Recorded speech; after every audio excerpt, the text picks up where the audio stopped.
The pain of discipline weighs ounces. The pain of regret weighs tons. You know what's fascinating? Most people think discipline is about willpower, about gritting your teeth and forcing yourself through discomfort. But here's the truth. Willpower is the weakest tool in your arsenal. It depletes. It fails. It abandons you exactly when you need it most.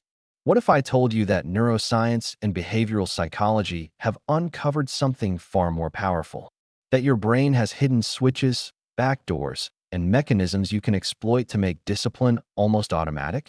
Today, I'm going to show you 50 psychology tricks, not motivational fluff, but actual research-backed techniques that will rewire how your brain approaches discipline entirely.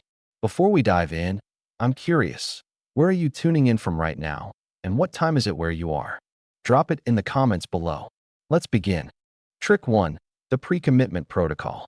Think about tomorrow morning. Right now, in this calm moment, your prefrontal cortex, the rational, planning part of your brain, is active and clear. You're not stressed. You're not in the grip of emotion. You're just here, thinking clearly. This is your opportunity. Because tomorrow morning, when that alarm goes off, you won't be this person anymore. You'll be someone else, someone whose limbic system, the emotional brain, is screaming for comfort. Someone whose prefrontal cortex is still half asleep. And in that moment, you'll make a decision. Snooze or get up. And if you leave that decision to tomorrow morning, you already know what will happen. But here's the thing. You don't have to leave the decision to that person. Right now, tonight, you can make a binding commitment. Behavioral economists call these Ulysses contracts, after the Greek hero who tied himself to the mast so he couldn't be lured by the siren's song. You're going to tie tomorrow morning you to the mast. Take out your phone or a piece of paper. Write down exactly what time you're waking up. Not approximately. Exactly. 6 a.m., 5:30 a.m., whatever you choose. Now write down your first 3 actions. Not vague intentions. Specific behaviors. Feet on floor. Walk to bathroom. Splash cold water on face. That's specific. But here's where it becomes binding. You need consequences. Text someone you respect. I'm waking up at 6 a.m. tomorrow. If I don't send you proof by 6:05, I owe you $20. Or make it public. Or put money on an app that will donate to a cause you hate if you fail. Why does this work? Dan Ariely's research on predictable irrationality shows us that we're remarkably bad at predicting our future emotional states. Right now, you genuinely believe you'll wake up early. Tomorrow morning, you'll genuinely believe you need more sleep. Both feel absolutely true in the moment. But decision fatigue research reveals something crucial. Every single decision you make depletes the same cognitive resource pool that powers self-control. When you pre-commit, you're not depleting anything tomorrow. The decision was already made tonight. Tomorrow, you're just executing. You're leveraging your rational brain when it's strongest to protect yourself from your emotional brain when it's strongest. That's not willpower. That's architecture. Quick pause here before we proceed further. If this type of valuable content is your thing, don't forget to hit that subscribe button. It really helps the channel grow. Back to the topic now. Trick 2. Implementation intentions. Programming your unconscious. Now let's go deeper. Let's talk about how you can actually program your brain to act without conscious thought. Peter Gollwitzer spent decades studying something called implementation intentions. The research is stunning. People who use this technique are 2 to 3 times more likely to achieve their goals than people who don't. 2 to 3 times. That's not a small difference. Here's what you need to understand. Your brain has 2 systems for controlling behavior.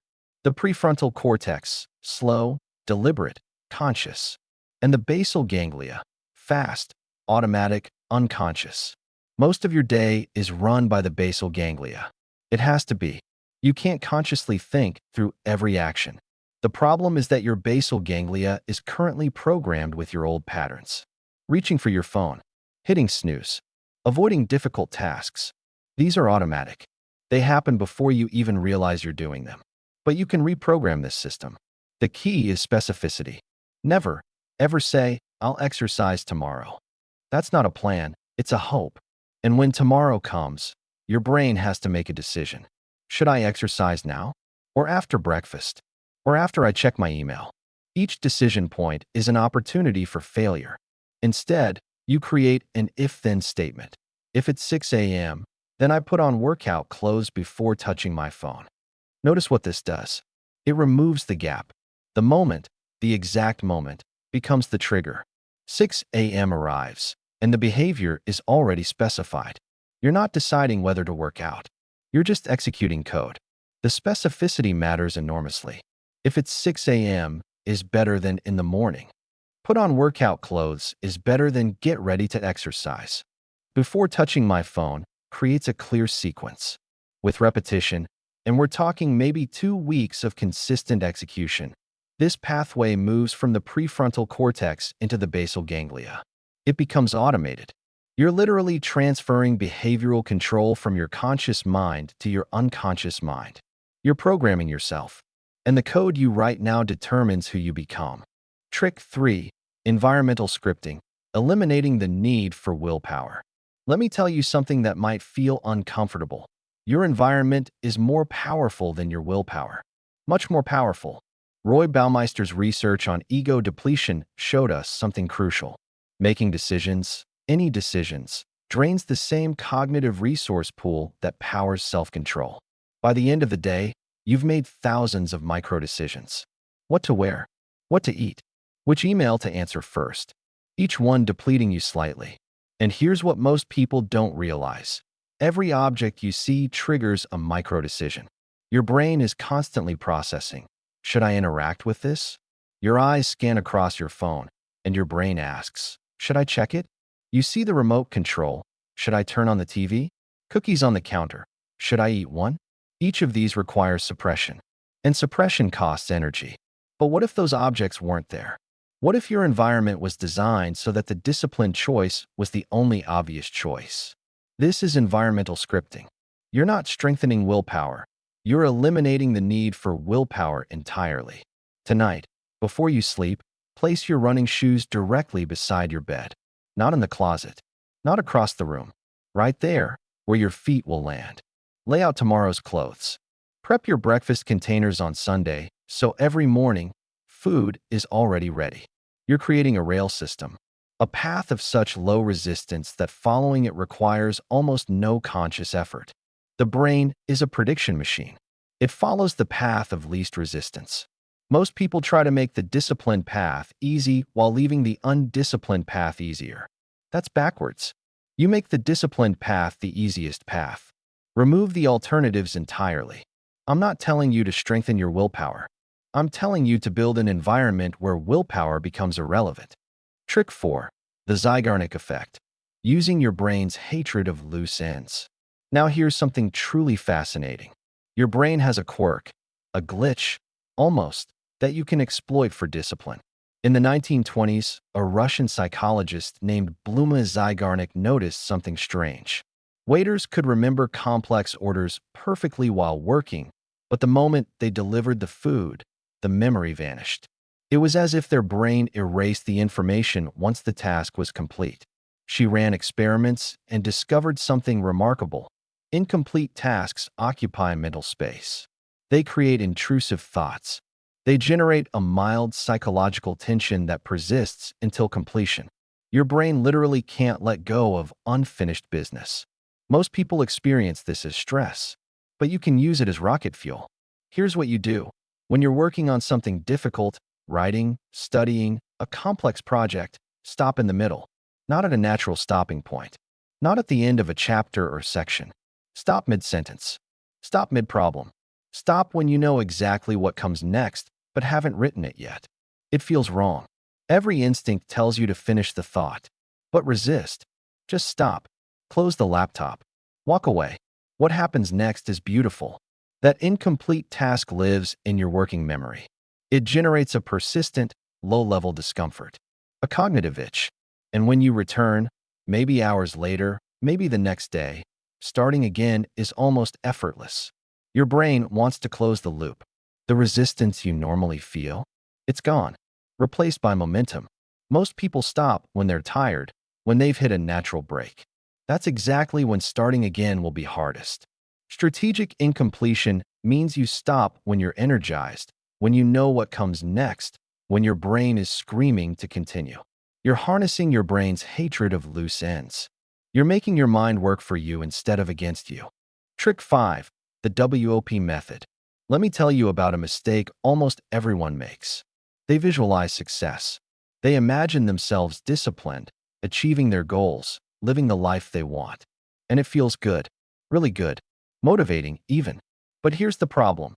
Gabrielle Edingen's research shows that pure positive visualization actually reduces motivation, not increases it, reduces it. Why? Because your brain experiences the visualization as if it's real. You get the reward, the dopamine, the satisfaction, without doing any work.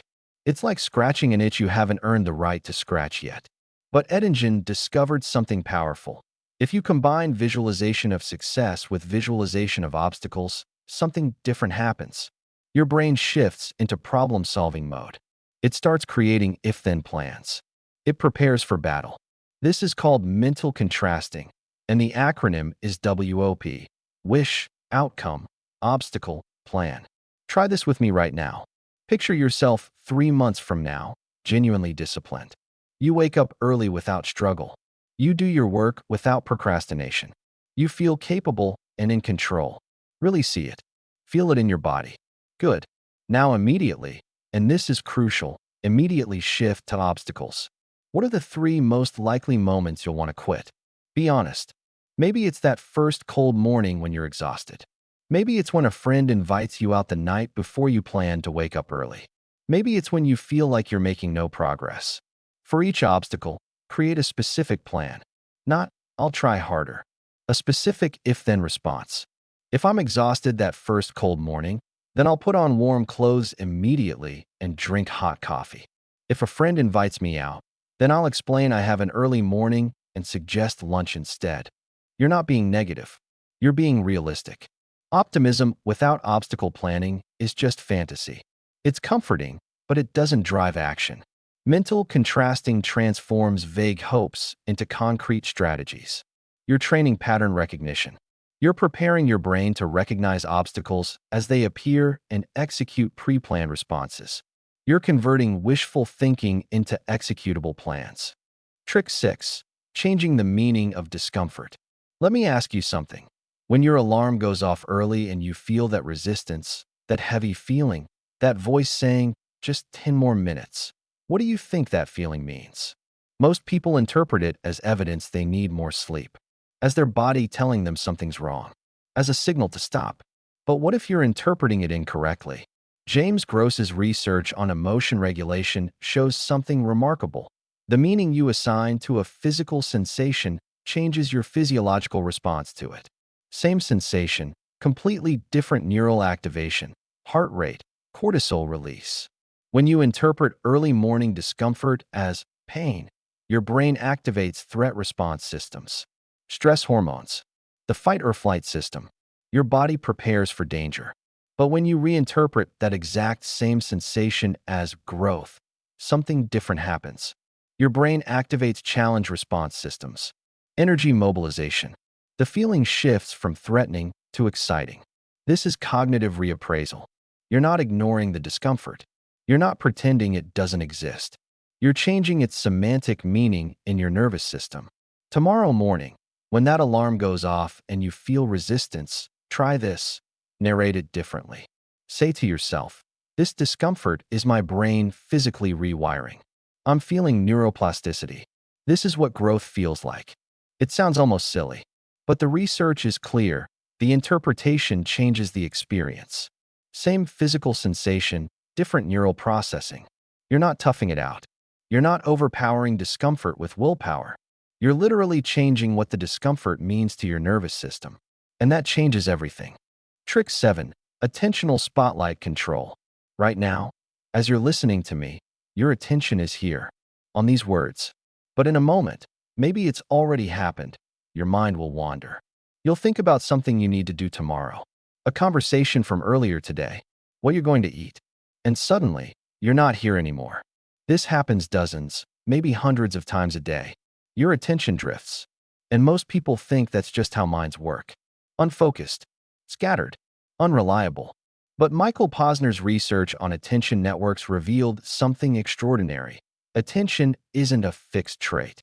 It's a skill, a trainable capacity with distinct neural substrates that literally strengthen with practice. Think about that for a moment. Your ability to control where your conscious awareness points, independent of what's happening around you. This isn't something you're born with or without. It's something you build. The mechanism is beautiful in its simplicity. There's a region in your brain called the anterior cingulate cortex. It sits deep in the frontal part of your brain, and its job is to regulate attention, to notice when you've drifted and redirect you back. And here's the remarkable part. Deliberate focus exercises actually increase gray matter density in this region. You're not just practicing attention. You're physically building the brain structure that generates attention. So how do you train this muscle? It's almost embarrassingly simple. During any mundane task, and this is key, it doesn't have to be meditation or anything formal. Just notice when your attention wanders and gently bring it back. You're washing dishes. Your hands are in warm water. You feel the texture of the sponge, the slickness of soap, the weight of the plate. Then suddenly, you're thinking about work tomorrow. The moment you notice you've drifted, and this is the critical moment, you simply return back to the sensation of water, the sound of dishes clinking, the present moment. You're walking. You feel your feet touching the ground, the rhythm of your breath, the air on your skin. Then you're planning tonight's dinner. You notice. You return. Every single time you redirect your attention, you're doing a repetition. One rep of the attention muscle. And just like lifting weights, each repetition makes the muscle slightly stronger. But here's what most people miss. The value isn't in maintaining perfect focus. The value is in the moment of noticing you've drifted and choosing to return. That moment, that exact instant of redirection, is where the neural circuitry of discipline is being built. Because discipline is this. It's noticing you want to stay in bed and choosing to get up. Noticing you want to quit and choosing to continue. Every moment of redirected attention is a microscopic discipline repetition. You're not just practicing focus. You're practicing the fundamental mechanism of all self-control, noticing and choosing. Trick 8. The desirable difficulty principle. Now let me tell you about something that will feel counterintuitive. Something that goes against everything you've probably been taught about learning and practice. You need to make things harder. Not arbitrarily harder. Not pointlessly difficult. But strategically, deliberately harder than they need to be.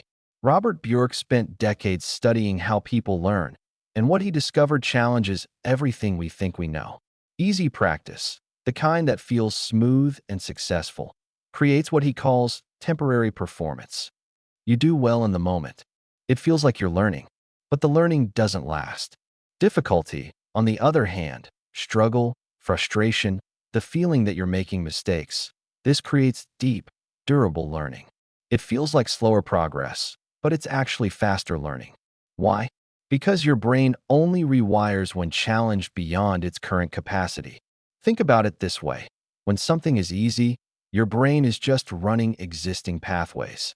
It's like walking down a well-worn trail. No new trail gets created. But when something is difficult, when you have to struggle and retrieve information from memory, when you have to think hard, that's when new neural pathways get built. The mechanism is specific. Struggle activates retrieval pathways and consolidation processes. The very act of effortfully pulling information from memory strengthens the memory. Making mistakes and correcting them creates deeper encoding than getting it right the first time. So here's what you do differently. If you're learning something, let's say you're studying material or building a new skill, don't review it immediately after learning it. That feels efficient, but it's creating shallow learning. Wait, let it get slightly fuzzy. Let yourself forget just a little bit. Then retrieve it. That moment of struggle, of trying to remember something that's just out of reach, that's where the learning happens. That's where the neural pathway gets strengthened. And when you're practicing something, don't make it easy on yourself. Add constraints. Force mental effort. Learning a language? Don't just repeat phrases. Try to construct new sentences without looking at your notes. Practicing a skill? Remove the aids you've been relying on. Make yourself think. It will feel slower. It will feel frustrating. You'll feel like you're not making progress. But that feeling is lying to you. The struggle is the progress. The difficulty is the mechanism of change. Easy practice is comfortable. It feels productive, but it's building a house of cards. Difficult practice is uncomfortable. It feels inefficient, but it's building something that lasts. What feels like slower progress is actually faster learning. Remember that the next time you're tempted to make things easy on yourself.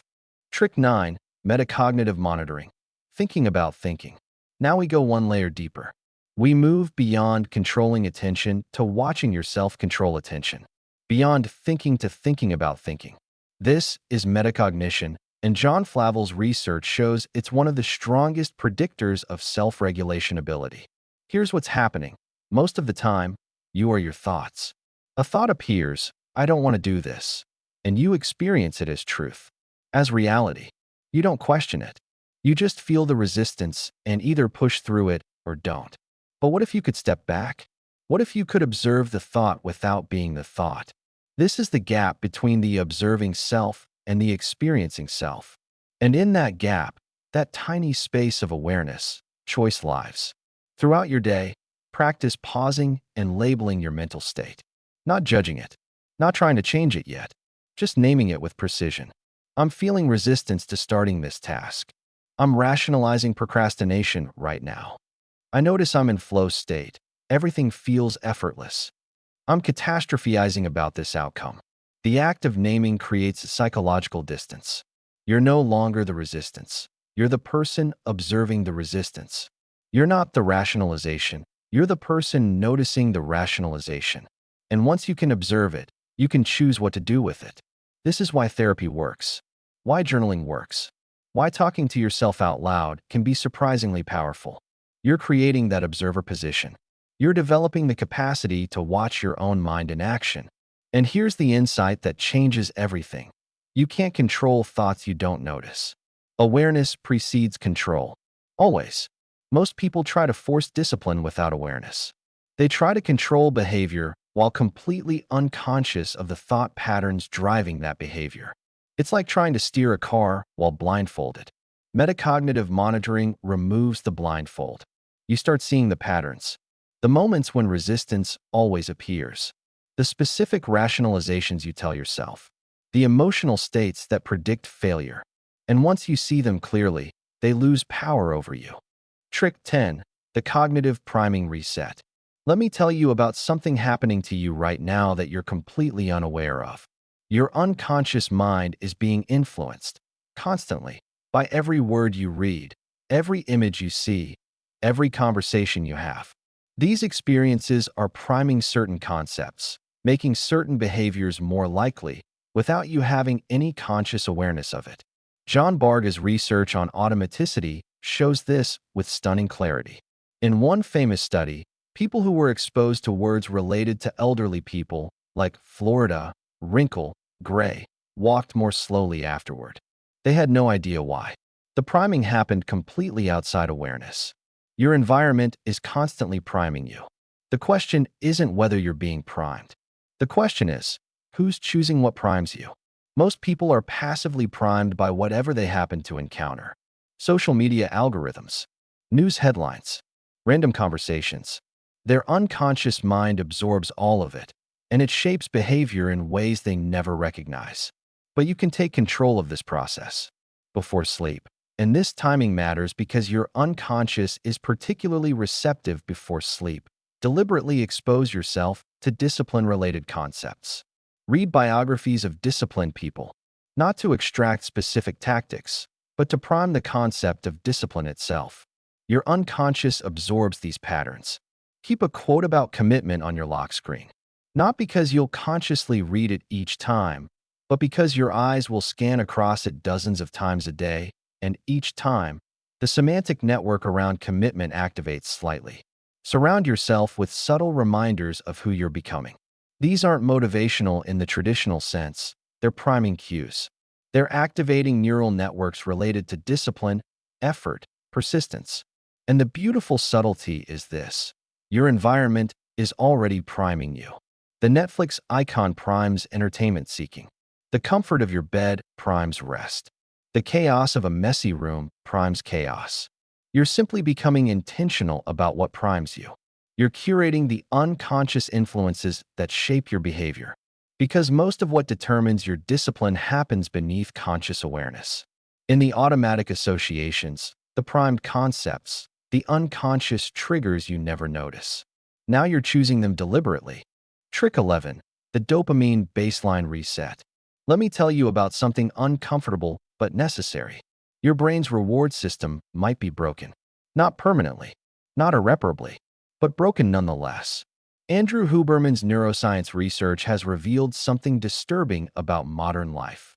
Chronic exposure to high dopamine activities, social media, video games, pornography, even constant snacking on processed foods. These things don't just give you pleasure in the moment. They fundamentally alter your brain's baseline dopamine levels. Here's what happens. When you repeatedly expose yourself to these supernormal stimuli, your dopamine receptors downregulate. Your brain literally reduces the number of receptors available to detect dopamine. It's protecting itself from overstimulation. But this creates a terrible problem. Normal activities, reading a book, having a conversation, going for a walk, doing focused work, these release modest amounts of dopamine. And when your receptors are downregulated, that modest release doesn't register. Normal life becomes unrewarding, gray, flat. You don't lack discipline. Your reward system is broken by overstimulation. So how do you fix it? You reset, deliberately and systematically. 1 day per week. And I know this sounds extreme, but stay with me. Eliminate all digital entertainment. No social media, no streaming, no gaming, no scrolling. Also eliminate sugar and other quick-hit stimulation sources. What's left? Books, nature, basic tasks, walking, thinking, conversation, cooking, cleaning. The quiet, simple activities humans evolved doing. The first few hours will feel uncomfortable, maybe even unbearable. That's the dependency revealing itself. But watch what happens as the day progresses. Watch how a simple walk becomes genuinely pleasant. How a conversation becomes genuinely engaging. How reading becomes genuinely absorbing. Your brain is remembering how to find reward in normal life. Your dopamine receptors are beginning to recover their sensitivity. This isn't about becoming a monk. It's about periodic recalibration. 1 day per week, you're giving your reward system a chance to reset. And the other 6 days, normal activities that previously felt unrewarding start registering again. The revelation here is profound. Before you try to build discipline, you might need to restore your capacity to feel rewarded by disciplined activities. Trick 12. Variable ratio reinforcement scheduling. Now let's talk about how to reward yourself in a way that actually strengthens discipline rather than undermines it. Most people, when they start a discipline practice, reward themselves consistently. Every workout gets a smoothie. Every focused work session gets a coffee treat. Every completed day gets a check mark and a moment of satisfaction. This seems logical, but it's actually suboptimal. And B.F. Skinner figured out why decades ago. In his operant conditioning research, Skinner discovered something that casino owners have exploited ever since. Variable ratio reinforcement schedules create the strongest behavioral persistence. It's literally how slot machines work. Here's the mechanism. Predictable rewards trigger dopamine when you receive them. But unpredictable rewards trigger dopamine both when you receive them and in anticipation of possibly receiving them. Your brain stays engaged, searching for the pattern, maintaining intensity even during gaps. Consistent rewards become expected. They stop feeling like rewards and start feeling like entitlements. Miss one, and you feel cheated. But variable rewards maintain their psychological power indefinitely. So here's what you do. Create a reward jar. Write different rewards on pieces of paper, some small treats, some bigger rewards like a day off or a special purchase, some that say no reward this time. After completing your discipline target, randomly draw one. The uncertainty is the point. Sometimes you get something great, sometimes something small, sometimes nothing. And paradoxically, this unpredictability makes you more motivated, not less. The power of this approach is that your brain never adapts. Consistent rewards lose motivational force over time. Unpredictable rewards maintain their intensity indefinitely. You're harnessing the same psychological mechanism that makes gambling addictive, but channeling it toward discipline. Trick 13. The progress monitoring paradox. Here's something that seems contradictory, but is actually one of the most important insights in motivation science. Tracking your behavior increases it, but tracking your outcomes can decrease motivation. Koo and Fishbach's research revealed why. Focusing on progress activates completely different neural systems than focusing on remaining distance to your goal. When you highlight past accomplishments, the days you've already succeeded, the work you've already done, you activate reward centers and self-efficacy beliefs. You feel capable. You feel momentum. Your brain registers. I'm the kind of person who does this. But when you focus on how far you still have to go, how much you haven't achieved yet, you activate threat responses and discouragement. Your brain registers. This is overwhelming. I'm failing. The nuance here is subtle but crucial. Measure inputs, not outputs. Did you do the work? Not did you get the result? Keep a simple checkmark calendar. Each day you complete your discipline practice, regardless of how well it went, regardless of results, you get a checkmark. That's it. You're not tracking weight lost or words written or money earned. You're tracking whether you showed up. Celebrate streaks, not endpoints. 5 days in a row. 10 days. 20. The streak itself becomes rewarding. Breaking it becomes costly. But you're never measuring against some distant finish line that makes today feel insufficient. This is the progress monitoring paradox. What you track determines what you feel, and what you feel determines whether you continue. Track behavior. Ignore outcomes. At least in the beginning, when consistency matters more than results. Trick 14. Autonomous goal framing. Now let me tell you about a linguistic shift that changes everything about how discipline feels. Self-determination theory, developed by Edward Deci and Richard Ryan, shows that autonomous motivation is sustainable while controlled motivation leads to burnout. The difference? Whether you perceive behavior as chosen or imposed. Listen to how different these feel. I have to wake up early. I choose early mornings because I value quiet time for myself. Same behavior. Identical action. Completely different psychological experience. The first activates external pressure circuits. It feels like obligation, like something being done to you. Your brain experiences it as a threat to autonomy, and humans are wired to resist threats to autonomy. The second activates intrinsic motivation circuits. It feels like choice, like expression of your values. Your brain experiences it as self-endorsed, and self-endorsed behaviors tap into much deeper motivational reserves. The semantic shift changes the neural experience. When you frame discipline as chosen expression of values rather than imposed obligation, you're literally activating different brain systems. Never say, I have to. Always reframe to, I choose to because. I have to exercise becomes, I choose to move my body because I value health and energy. I have to work on this project becomes, I choose to focus on this because I value creating something meaningful. The behavior is identical, but the psychological relationship to it is transformed. And here's what's profound. This isn't just positive thinking. This is acknowledging a truth you might have forgotten. You are choosing this. Every day, you could choose differently, but you're choosing discipline because it serves something you value. The depth of this reframe is that it reconnects your daily actions to your deepest values. And values-based behavior is sustainable in ways rule-based behavior never is. Trick 15. The commitment device design. Let's talk about loss aversion. It's one of the most powerful forces in human psychology, and you're probably not using it. Behavioral economics research shows humans are loss-averse. We're roughly twice as motivated to avoid losses as we are to pursue equivalent gains. Losing $50 hurts more than gaining $50 feels good. Most people try to motivate themselves with potential gains. If I'm disciplined, I'll be healthier, more successful, happier. These are real, but they're also abstract and distant. Loss aversion works differently. It's immediate and visceral, so you create escalating costs for failing to follow through. You're attaching a tangible loss to failure, leveraging prospect theory to override present bias. Here's the simplest version. Text a friend right now. If I don't send you a workout photo by 8 a.m. tomorrow, I'm donating $50 to a cause I hate. Then set up a system where they actually hold you accountable. Or use platforms designed for this. Beeminder, Stick K. Put real money on the line. Money you'll actually lose if you don't follow through. The amount matters. It needs to hurt enough that you'll feel it, but not so much that failure becomes catastrophic. For most people, somewhere between $20 to $100 per failure hits that sweet spot. What's happening psychologically is fascinating.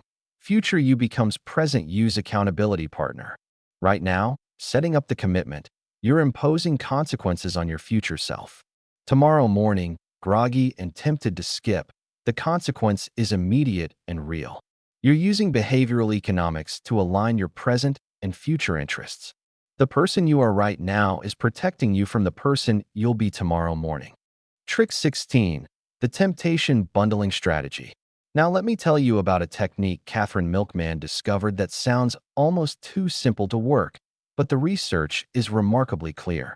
You pair tasks that require discipline, should activities, with immediately pleasurable activities, want activities. Most people keep these separate. They exercise, then they relax with a podcast. They do deep work, then they reward themselves with coffee. They finish meal prep, then they watch their show. But Milkman's research shows that combining these, making the pleasure contingent on the discipline, dramatically increases adherence to the difficult activity. The mechanism is straightforward. The immediate reward from the want activity provides dopamine that partially compensates for the effort cost of the should activity. You're making the difficult task more rewarding in real time, not just afterward. So you create rules. Only listen to your favorite podcast while exercising. Only drink your special, expensive coffee while doing deep work. Only watch that show you love while doing meal prep. The pleasure becomes contingent on the discipline, not separate from it. What's crucial is choosing the right pairing. The want activity needs to be immediately pleasurable, but not so engaging that it distracts from the should activity. Podcasts work well with exercise because you can listen while moving. Music works for repetitive tasks. Audiobooks for commuting or chores. And here's the beautiful secondary effect. Over time, your brain begins associating the difficult activity with pleasure. Exercise becomes linked with the enjoyment of your podcast. Deep work becomes linked with the ritual of special coffee. The pairing creates new neural associations. You're not just making discipline easier now. You're rewiring how your brain experiences these activities permanently. Trick 17. The motivational interviewing self-dialogue. Let me ask you something. Why do you want to become more disciplined? Really? Why? Most people, if they're honest, are operating on borrowed reasons. Things they've heard other people say. Things that sound good. External expectations masquerading as internal motivation. But William Miller's research on motivational interviewing shows something crucial. Self-generated reasons for change predict behavior far better than externally provided reasons. When I tell you why you should be disciplined, you might agree intellectually, but it doesn't move you. When you articulate your own reasons, you're activating self-concept and identity circuits. You're making it personal, real, yours. So here's what I want you to do. Find a journal or open a blank document. Write this question at the top. Why do I personally care about becoming more disciplined? What would it allow me to become? Then write for 10 minutes without stopping, without censoring, without worrying about whether your reasons are good enough or impressive enough. Maybe it's, I want to be someone my kids can be proud of. Maybe it's, I'm tired of feeling like I'm wasting my potential. Maybe it's, I want to prove to myself that I can finish something hard. The specific reasons don't matter. What matters is that they're yours. That they come from inside you, not from external pressure or should statements. Because here's the insight that changes everything. You already know why this matters. Deep down, you know. You just need to speak it aloud to yourself. To make it conscious. To honor it as real and valid. External motivation gets you started. Internal motivation keeps you going. And internal motivation comes from articulating your own reasons in your own words. Trick 18. The minimum viable effort threshold. Now I'm going to tell you to lower your standards. Dramatically. This might be the most counterintuitive advice in this entire video, But BJ Fogg's research on tiny habits makes it irrefutable. The barrier to starting is almost always higher than the barrier to continuing. Most people set ambitious discipline goals. I'm going to work out for an hour every day. I'm going to write 1,000 words. I'm going to meditate for 30 minutes. And these goals feel motivating. They feel serious, like you're really committing. But here's what happens. Some days, you don't feel like doing an hour or writing 1,000 words. So you do nothing, because doing less feels like failure. And once you've broken the streak, why bother starting again? The minimum viable effort threshold flips this completely. Your daily discipline isn't complete a workout.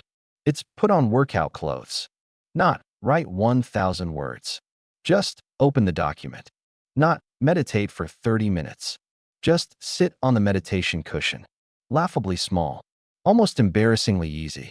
But here's the mechanism. Starting bypasses the activation energy problem. The psychological resistance is front-loaded. The hardest part of any discipline practice is beginning. Once you've begun, once you're in workout clothes, once the document is open, once you're sitting on the cushion, continuation becomes natural. Usually, you'll continue. You'll do the full workout. You'll write more than you planned. You'll meditate longer. But even if you don't, even if you put on workout clothes and then take them off, the habit architecture remains intact. You kept your commitment. The streak continues. You're building consistency, not intensity. And this is the brilliance. Intensity follows consistency, never the reverse. People who try to build intensity first burn out. People who build consistency first gradually increase intensity from a foundation that can sustain it. Lower your threshold.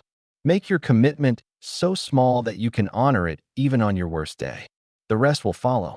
Trick 19, the social commitment amplifier. Now let's talk about something that makes most people uncomfortable. Making your discipline goals public. There's a reason you've probably kept your goals private. It feels safer. If you fail, no one knows. There's no judgment, no embarrassment, no having to explain yourself. But social psychology research shows this safety comes at a cost. Private goals engage only your personal motivation systems. Public goals activate something far more powerful, reputational stakes. Think about it evolutionarily. For hundreds of thousands of years, reputation was survival. Being seen as unreliable, as someone who doesn't follow through, could mean social exclusion. And social exclusion meant death. Those ancient circuits are still active in your brain. The threat of social judgment activates powerful behavioral regulation systems that private goals simply can't access. So here's what you do. Text 3 people whose opinions you genuinely value. Not just anyone. People you respect. People whose disappointment would actually matter to you. Tell them your specific discipline target. Not vague, specific. I'm waking up at 6 a.m. every weekday. I'm writing 500 words every day. I'm exercising Monday, Wednesday, Friday. Then ask them to check in weekly. Give them permission to ask you directly. Did you do it? Or post progress updates publicly. Not performative social media posts seeking praise, just honest updates. Day 5 complete. Missed day 8, back at it day 9. The accountability is what matters. The key is creating an audience.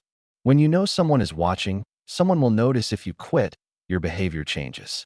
You show up differently. You push through moments you'd otherwise quit because you know you'll have to explain the failure. But here's the critical warning. Choose supporters, not critics. Choose people who will hold you accountable with kindness, not judgment. Because shame damages motivation while accountability strengthens it. The wrong audience, people who criticize, who say, "I knew you couldn't do it," will make you want to hide your struggles, which undermines the entire mechanism. The right audience, people who believe in you, who gently remind you of your commitment, who celebrate your wins, creates a support structure that carries you through moments when internal motivation fails. You're leveraging one of the most powerful forces in human psychology. We become who we say we are in front of people who matter to us. Trick 20. The intrinsic interest archaeology. It is something that might seem impossible, finding genuine interest in tasks you consider boring. Most people accept boredom as a fixed property of certain tasks. I'm just not interested in this. This is boring work. but it has to be done. They resign themselves to pushing through tedium with willpower alone. But Susan Harder's research on intrinsic motivation reveals something remarkable. Interest isn't a fixed property of tasks. It's a property of attention, and attention can be deliberately directed. Your brain has something called the reticular activating system, a network that amplifies whatever you direct attention toward. It's why when you're thinking about buying a red car, you suddenly see red cars everywhere. They were always there, but your RAS is now highlighting them. The same mechanism works with interest. When you actively seek interesting aspects of something, your RAS begins highlighting them. Seeking interest literally creates interest. So here's the practice. Before a task you dread, ask yourself one question. What's one thing about this I could find genuinely curious? Maybe you hate doing administrative paperwork, but you could find it curious how organizational systems work, or interesting to observe your own resistance to the task, or fascinating to see how much you can optimize the process. Maybe you hate exercising, but you could find it curious how your body responds to different movements, or interesting to observe your thoughts during discomfort, or fascinating to track how your capacity changes over time. The specific interest doesn't matter. What matters is that you're actively looking for it. Then, as you work, you keep searching for evidence of that curiosity. You're training your attention to find what's genuinely engaging rather than defaulting to what's tedious. And here's the transformation that happens. Boredom isn't a property of tasks. It's a property of attention. The same task can be mind-numbingly dull or quietly fascinating depending on where you point your awareness. Most people wait to feel interested before engaging. But you can reverse this. Engage first, seek interest actively, and interest follows. You're doing interest archaeology, digging through the apparently boring surface to find the genuinely curious underneath. And it's almost always there, waiting to be discovered. Trick 21. The Anchor Ritual Sequence. Let me tell you about a psychological switch you can build. A switch that, when flipped, instantly shifts your brain into discipline mode. Most people wait to feel ready before starting difficult work. They wait for motivation to strike, for the right mood to arrive, for inspiration to appear. And while they wait, hours disappear. Days. Weeks. But Charles Duhigg's research on habit formation reveals something powerful. Rituals function as implementation triggers. They don't just prepare you for focus. They actually shift your brain into a specific neurological mode. Here's what's happening at the neural level. When you perform the same sequence of actions repeatedly before a specific task, those actions become conditioned stimuli. Your brain begins associating the ritual with the mental state that follows. The ritual and the state become linked through classical conditioning. It's the same mechanism Pavlov discovered with his dogs. Ring a bell before feeding, and eventually the bell alone triggers salivation. Perform a ritual before deep work, and eventually the ritual alone triggers focus. So you create a specific 3 to 5 minute routine that always, and I mean always, precedes your discipline practice. Before deep work, maybe it's brew a specific type of tea, play a specific piece of music, do a specific breathing pattern. Always in that exact order. The sequence matters. Your brain is learning. This pattern predicts what comes next. Before exercise, maybe it's fill your water bottle, put on specific workout music, do 3 specific stretches. Same order. Every time. The specificity is crucial. Not make tea. Make this specific tea in this specific cup. Not play music. Play this specific playlist or song. Your brain is creating an association between a unique sensory pattern and a specific mental state. Within 2 weeks of consistent practice, something remarkable happens. You begin the ritual, and before you even finish it, your brain is already shifting. By the time you sit down to work or step into the gym, you're already in the zone. The transition becomes automatic. You're building a psychological switch you can flip on command. And unlike motivation, which comes and goes unpredictably, this switch is always available. Because you built it yourself through conditioning. The power here is that you're no longer dependent on feeling ready. The ritual makes you ready. You control the trigger. Trick 22. The Habit Stacking Architecture. Now let's talk about the most efficient way to build new habits. Don't build them from scratch. Attach them to habits you already have. BJ Fogg's behavior design work reveals something brilliant. Existing habits have already carved strong neural pathways. They're automatic. They require no willpower, no motivation, no conscious effort. You just do them.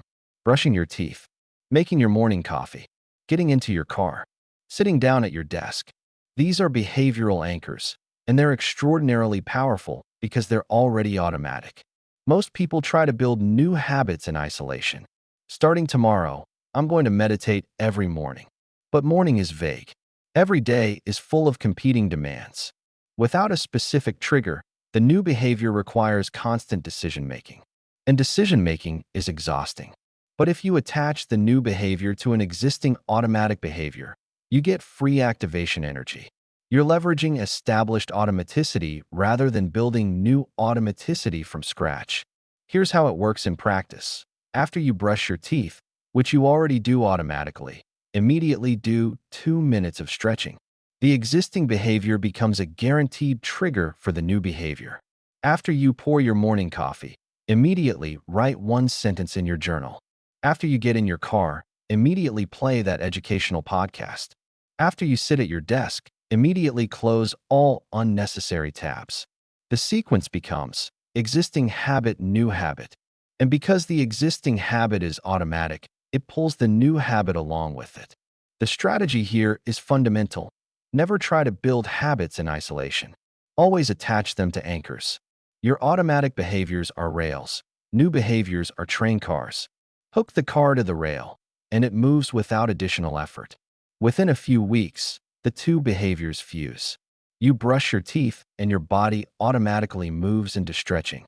You pour coffee, and your hand automatically reaches for your journal. The new behavior stops feeling like a separate decision. It becomes part of the existing sequence. You're not building one habit. You're extending a habit you already have. An extension is far easier than creation. Trick 23. The Immediate Reinforcement Protocol. Let me tell you about something that sounds absurdly simple, but is backed by decades of conditioning research. The timing of reward matters more than the size of reward. Temporal contiguity, the principle that events occurring close together in time become associated, is one of the most fundamental laws of learning. And here's the critical insight. Even a delay of a few seconds dramatically weakens the conditioning effect. Think about animal training. Why do trainers use clickers? Because the click can happen instantly, at the exact moment of correct behavior. The reward, the treat, comes seconds later, but the association is already formed. The click bridges the temporal gap. You need to create your own clicker, your own instant reward that happens immediately, and I mean within 1 second, after completing the disciplined behavior. After you finish your workout, after you complete your focus session, after you execute your discipline practice, immediately give yourself a tiny reward. And here's what works remarkably well. Literally say yes out loud and do a small physical gesture. Fist pump, smile, whatever feels natural. It sounds silly. I know it sounds silly, but the mechanism is real. You're manually stimulating the dopamine circuits that connect behavior to reward prediction. You're telling your brain, this behavior leads to reward. The reward doesn't need to be large. It needs to be immediate. Dopamine spikes must co-occur with the behavior for the neural pathway to strengthen. A small immediate reward is more effective than a large delayed reward. And here's what happens over time. Your brain begins anticipating the reward. The moment you complete the discipline practice, before you even say yes, your brain releases dopamine. The behavior itself becomes rewarding. You're literally conditioning yourself to find discipline pleasurable. You're using the same circuits animal trainers use with clickers, the same circuits that make video games addictive, immediate feedback, instant reward. But you're channeling it toward discipline. The science is clear. Immediate reinforcement is the fastest path to automatic behavior. Don't wait until the end of the week to reward yourself. Don't wait until you see results. Reward the behavior immediately, every single time. Trick 24. The Extinction Burst Preparation. Now I need to warn you about something that's going to happen. Something that will feel like failure, but is actually a sign you're succeeding. Around week 2 to 4 of any new discipline practice, something strange occurs. Suddenly, maintaining discipline becomes harder. Much harder. The behavior that was starting to feel automatic now feels impossible again. You're more tempted to quit than you were in the beginning. Most people interpret this as evidence they're failing, as proof they don't have what it takes. And they quit, right at the moment when they're actually closest to breakthrough. But this phenomenon has a name in behavioral psychology, the extinction burst. And it's not failure, it's a predicted, documented phase of habit change. Here's what's happening. Your brain is testing whether the old reward system still works. For years, maybe decades, certain behaviors led to certain rewards. Sleeping in led to immediate comfort. Procrastinating led to temporary anxiety relief. Your brain learned these associations deeply. Now you're trying to change the pattern. And your brain, like any good scientist, is testing the hypothesis. Does the old way still work? The extinction burst is that test. Your brain temporarily increases the intensity and variability of the old behavior, checking whether it still produces the old reward. The temptation spikes. The resistance intensifies. It feels like you're going backwards. But here's the critical insight. This increased difficulty is actually proof you're succeeding. The extinction burst only happens when a genuine habit change is occurring. If you weren't making progress, you wouldn't experience it. So when discipline suddenly feels impossible around weeks 2 to 4, when you wake up one morning and every cell in your body is screaming to quit, remind yourself, this is the extinction burst. This is the predicted difficult phase. It doesn't mean I'm failing. It means the habit is installing. And here's what you need to know. If you push through it, it passes, usually within a few days to a week. Your brain completes its test, confirms the old way doesn't work anymore, and the new pattern solidifies. The people who succeed aren't the ones who never struggle. They're the ones who understand that increased difficulty at this specific phase is actually evidence of progress. They're the ones who expect the extinction burst and refuse to interpret it as failure. The reframe is everything. The increased difficulty is proof you're succeeding, not evidence you're failing. Trick 25. The stimulus control method. Let me tell you something about your brain that will change how you think about environments. Your brain doesn't distinguish between you and your environment. You and your surroundings are one integrated system. The hippocampus, the brain region responsible for memory, encodes context-dependent memories. Behaviors become bound to spatial locations through associative learning. Where you are shapes what you do, automatically and unconsciously. This is why you feel different in different rooms. Why certain places make you feel energized and others make you feel sluggish. It's not just mood, it's learned association. And you can use this deliberately. This is stimulus control, designating specific physical locations exclusively for specific behaviors. Never work from bed. Bed is for sleep. When you work from bed, you're teaching your brain that bed is a place where you're mentally active, alert, processing information. Then when you try to sleep, your brain remains in that activated state. You've contaminated the association. Never scroll social media at your desk. Desk is for focused work. When you mix leisure scrolling with work, your brain learns that desk is a place of divided attention, distraction, low-stakes activity. Then when you try to focus, your brain defaults to that scattered state. Only read in one specific chair. Only meditate in one specific spot. Only exercise in one specific location or wearing one specific outfit. Each location becomes a behavioral cue. Your body moves into that space, and before you consciously decide anything, your brain is already activating the associated behavioral pattern. This is why people often struggle to maintain discipline at home, but succeed at the gym or library or office. The location has no competing associations. It means one thing, triggers one mode. So you become architectural about your space. You assign meaning to locations. And you protect those meanings by never violating them. This room is for focus. This chair is for reading. This corner is for meditation. Your discipline is distributed across your environment. The principle here is profound. Your brain doesn't distinguish between you and your environment. They're one system. You can't have one type of discipline in an environment that's wired for the opposite. But when you wire environments correctly, discipline becomes automatic. You're not resisting temptation through willpower. You're making temptation impossible through spatial design. Trick 26. The Successive Approximation Shaping. Let me tell you about patience. Real patience. The kind that builds things that last. Most people approach discipline with an all-or-nothing mentality.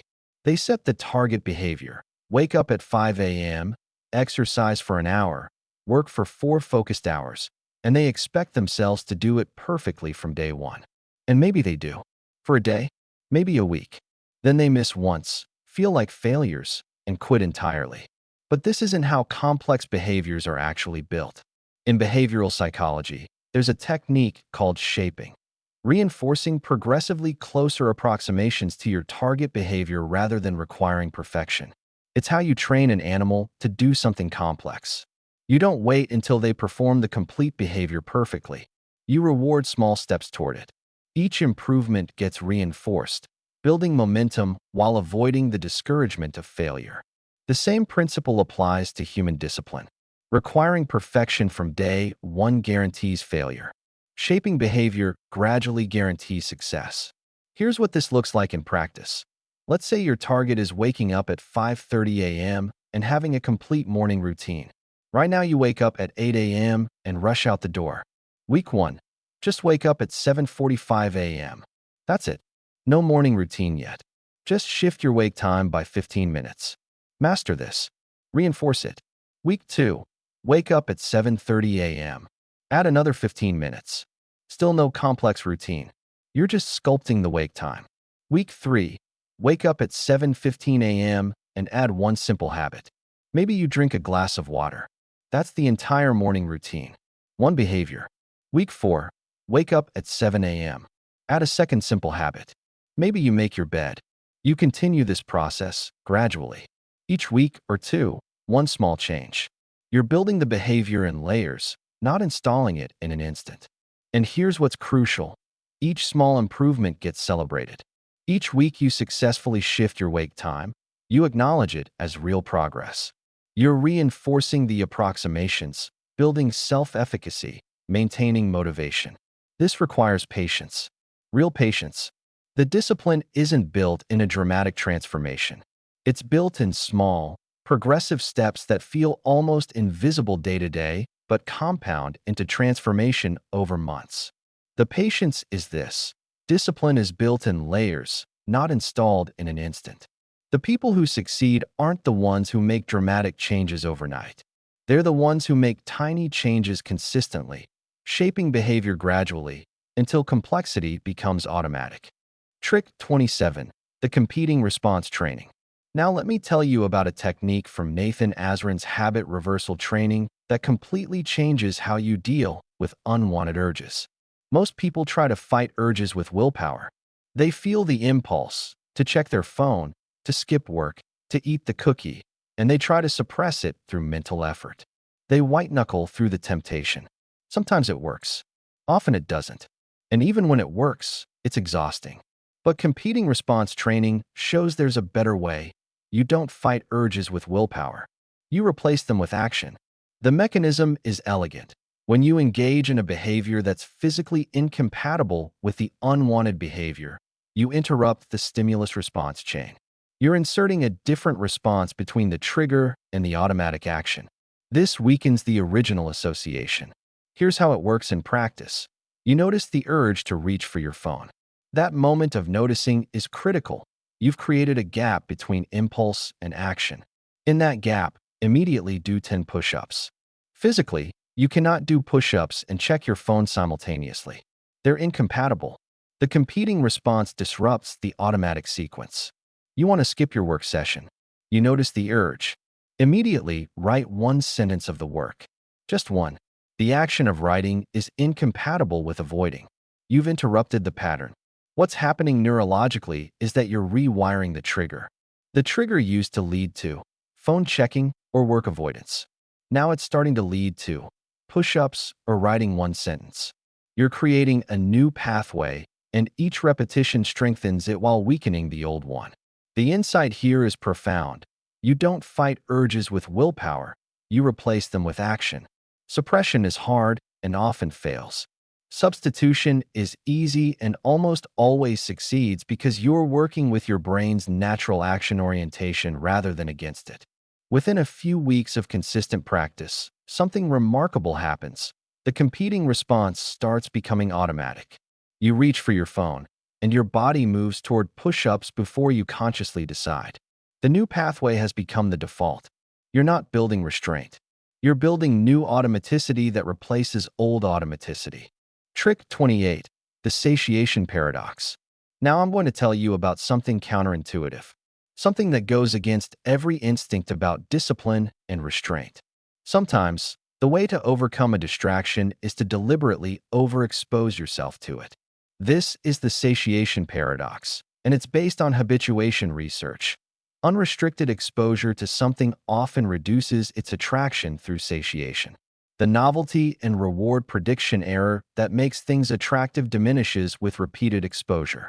Think about how a song you love loses its appeal after you've heard it 50 times in a row, or how your favorite food becomes less appealing when you eat it every day for a month. The pleasure diminishes through satiation. The same principle can apply to distractions. Struggling with social media? Try this. Spend one entire day doing nothing but scrolling. No breaks. No other activities. Just scroll. For 8 hours straight. What typically happens is fascinating. Within a few hours, it stops being pleasurable. It becomes boring, tedious, even slightly aversive. Your brain saturates on the stimulus, and the reward prediction error collapses. It's no longer novel or exciting. It's repetitive and dull. And after that day, when you're tempted to scroll, your brain remembers, oh, that thing that I did for 8 hours and it was mind-numbing. The attraction is reduced. But, and this is critical, this works for some behaviors and backfires for others. Use with extreme caution. This can work for mild distractions like social media or certain foods. It absolutely does not work for things like alcohol, drugs, gambling, or anything with escalating tolerance. Those behaviors require different interventions entirely. The mechanism is about collapsing novelty and reward prediction, and that only works when the behavior doesn't have addictive properties that override satiation effects. So the warning here is real. This is an advanced technique that can backfire dramatically if misapplied. Use it for minor distractions where you want to kill the appeal through overexposure. Never use it for anything with genuine addictive properties. The satiation paradox. Sometimes the way through is all the way through, not around. But choose your targets carefully. Trick 29. The behavioral contract formalization. Let me tell you about the power of written words. Not as inspiration, not as reminder, but as psychological commitment device.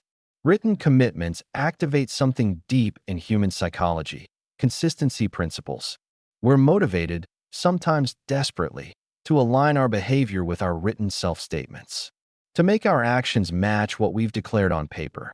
Most people's discipline goals exist only as vague intentions, fuzzy thoughts, mental notes, and vague intentions remain in limbic, emotional space. They shift with mood. They disappear under pressure.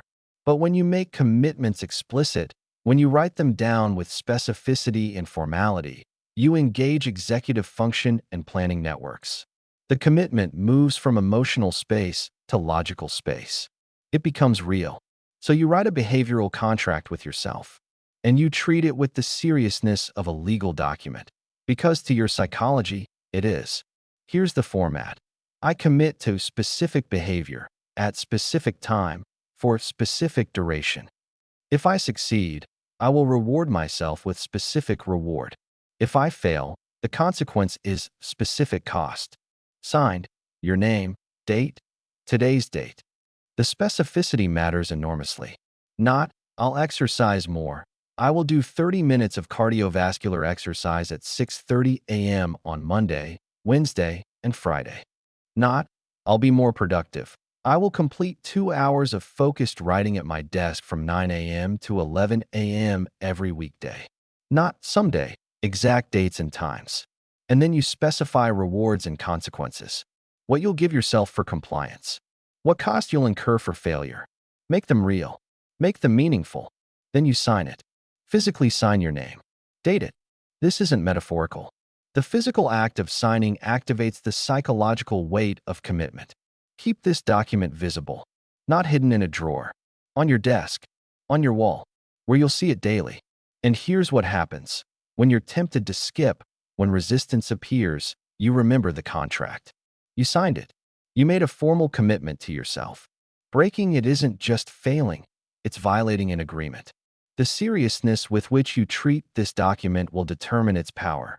If you treat it as a casual note, it will have casual influence. If you treat it like a legal contract, because to your psychology, it will have profound influence. You're leveraging the human need for self-consistency. The written word makes commitments real in ways mental intentions never achieve. Trick 30. The random intermittent checking. There's this technique that sounds simple, but has surprising psychological power. Occasionally verifying you're doing what you said you'd do. Self-monitoring research shows a clear finding.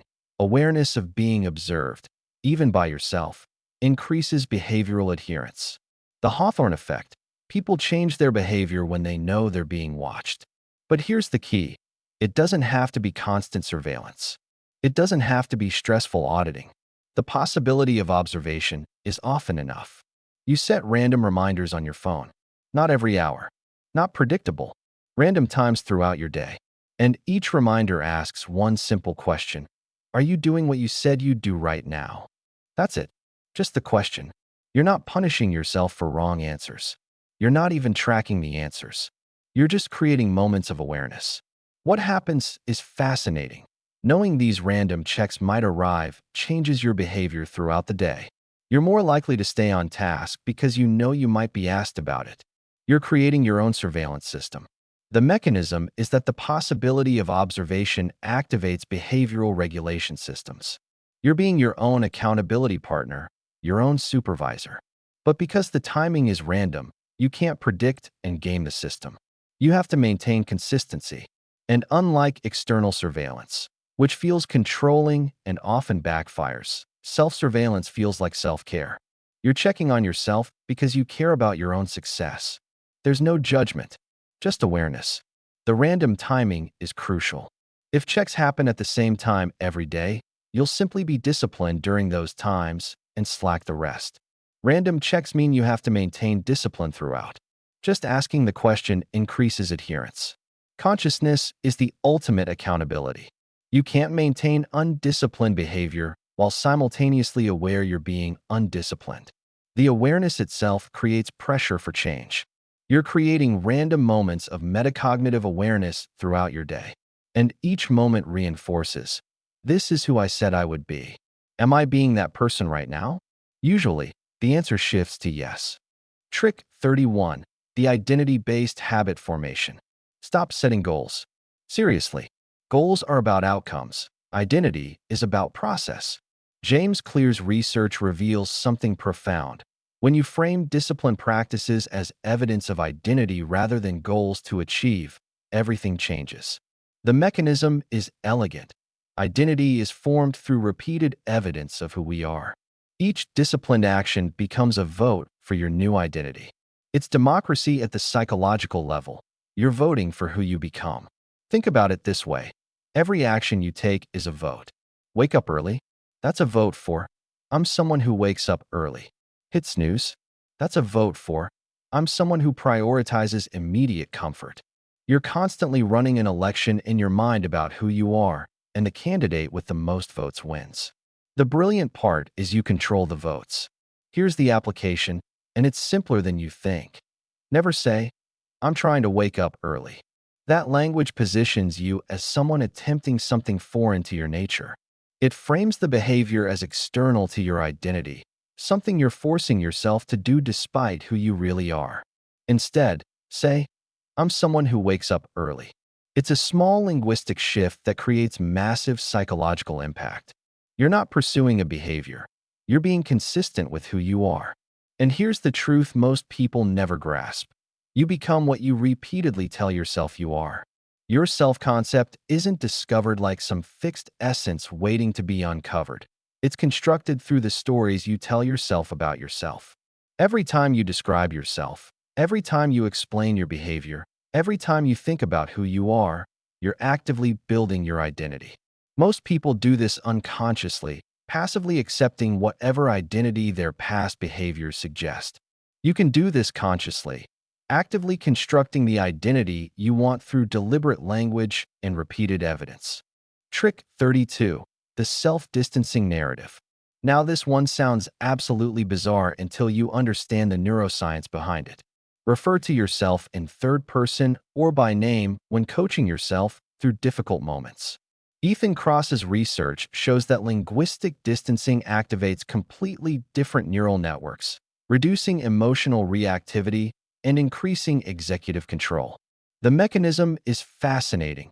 Third-person perspective engages the same brain regions you use when advising others, regions associated with wisdom and rationality.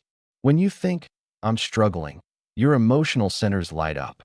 Your amygdala activates, stress hormones release, and you're experiencing the struggle from the inside with full emotional intensity. When you think you are struggling, your advisory centers activate. The dorsolateral prefrontal cortex, the part of your brain associated with executive function and rational decision-making, comes online. You're literally hacking the neural systems that make you wise about others' problems, but emotional about your own.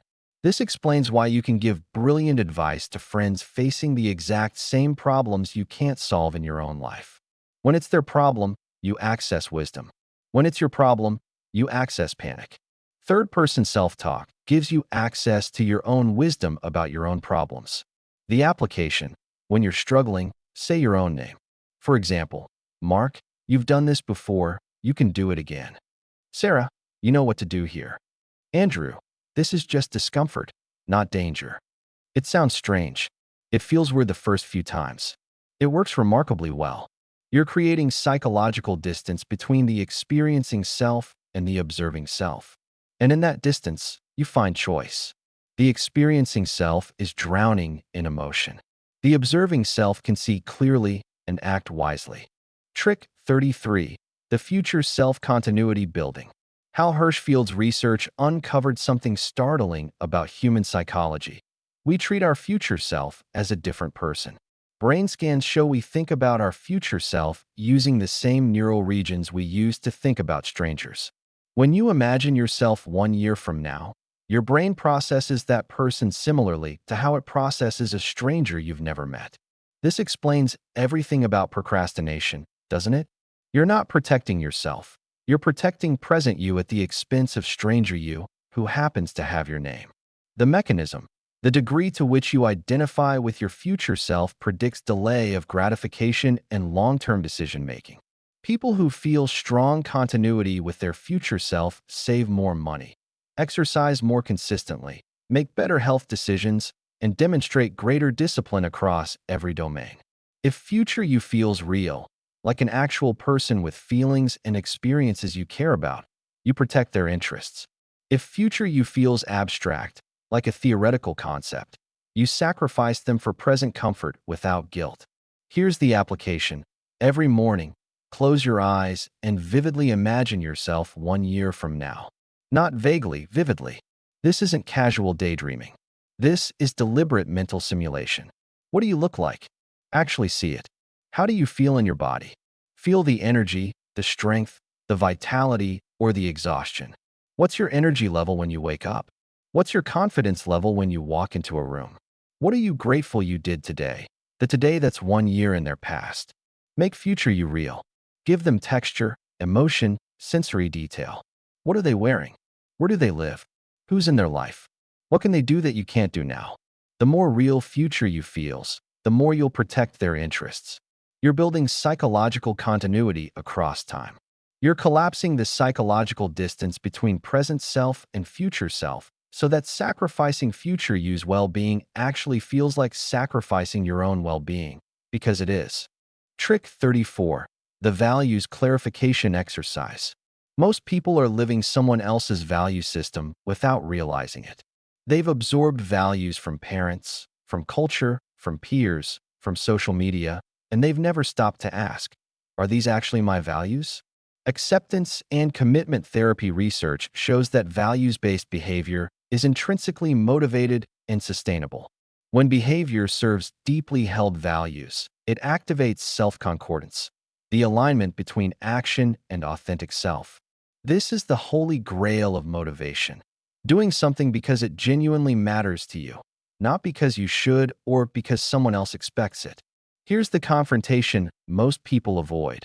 List 10 values you claim to hold. Actually write them down right now. Family, health, growth, creativity, freedom, security, adventure, contribution, whatever comes to mind. Now rank them in order of importance, 1 through 10. Now, and this is where it gets uncomfortable, honestly assess whether your daily schedule reflects those rankings. If you ranked health number 2, but you haven't exercised in 3 months, there's a gap. If you ranked family number 1, but you work 70 hours a week and barely see them, there's a gap. If you ranked growth number 3, but you haven't learned anything new or challenged yourself in years, there's a gap. The gap between claimed values and lived values. That gap reveals where discipline is needed. And here's what most people discover when they do this exercise with real honesty. Their behavior serves values they don't actually endorse. They claim to value health, but their schedule proves they value convenience. They claim to value growth, but their actions prove they value comfort. They claim to value contribution, but their behavior proves they value consumption. This isn't about judgment, it's about clarity. You can't live according to your values if you don't know what your values actually are versus what you think they should be. The application isn't just awareness, it's realignment. Once you see the gap, you can't unsee it. And that dissonance, that cognitive dissonance between who you say you are and how you actually live, becomes fuel for change. It becomes psychologically uncomfortable to continue living in contradiction to your stated values.